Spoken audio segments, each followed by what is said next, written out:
Gerą dieną, ačiū, kad įsijungėte TV3 pavakario žinias. Studijoje dirba Audrė Kudabienė ir pradėkime nuo svarbiausių naujienų. Dabar kamuolys Rusijos pusėje. Šie Amerikos valstybės sekretoriaus žodžiai puikiai apibūdina Amerikos ir Ukrainos derybų rezultatus Saudo Arabijoje. Susitikimas truko ilgiau nei 8 valandas ir Ukraina sutiko su amerikiečių siūlymu skelbti mėnesio trukmės paliaubas fronte, jei tik Kremlius sutiks liautis šaudęs ir bombardavęs. Jau šį penktadienį Trumpas turėtų kalbėti su Putinu telefonu.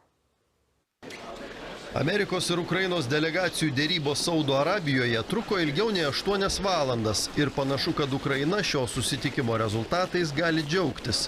Ir dėl to, kad pavyko atkurti kontaktą su Vašingtonu po skandalo Baltuosiuose rūmuose ir todėl, kad Vašingtonas po susitikimo atnaujina paramos ir žvalgybos tiekimą Ukrainai. Svarbu ir tai, kad dabar ne Zelenskiui teks aiškinti Trumpo komandai, kad tai Maskva nenori taikos ir metų metus laužo paliaubas ir susitarimus. Trumpo komanda dabar galės tuo įsitikinti pati. Kyjivas nusprendė sužaisti Vašingtono siūlomą žaidimą kortomis. Pritarė amerikiečių pasiūlymui skelbti visiškas 30 dienų paliaubas. Ten išties parašyta, kad Ukraina pasiruošusi. Jei Rusija sutiks, kaip pirmą žingsnį skelbti 30 dienų paliaubas. Dabar perduosime pasiūlymą Rusijai ir tikimės, kad jie pritars. Kamuolys dabar jų pusėje. Kyjivas į dėrybas nešėsi pasiūlymą skelbti paliaubas tik ore ir jūroje, tad po dėrybų Rusijos pusėn mestas kamuolys dar didesnis. Не тільки щодо ракет, дронів і бомб, не тільки у Чорному морі, а також по всій лінії фронту. Amerikiečiai Rusijos atsakymo tikisi kuo greičiau. Kalbėsiu su savo Rusijos kolega artimiausiomis dienomis. Šią savaitę su Putinu Maskvoje turėtų susitikti Trumpo pasiuntinys Styvas Vitkofas, o pats Trumpas skelbiama penktadienį su Putinu turėtų kalbėti telefonu.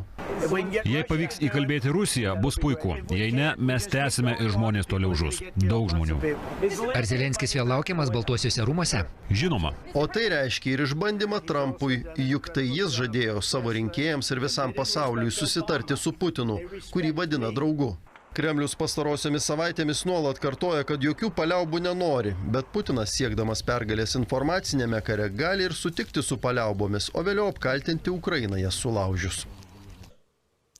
Lietuvos bankas keičia savo prognozes. Prekių ir paslaugų kainos šiemet kils greičiau, nei anksčiau manė bankas. Vidutinė metinė infliacija viršys 3%.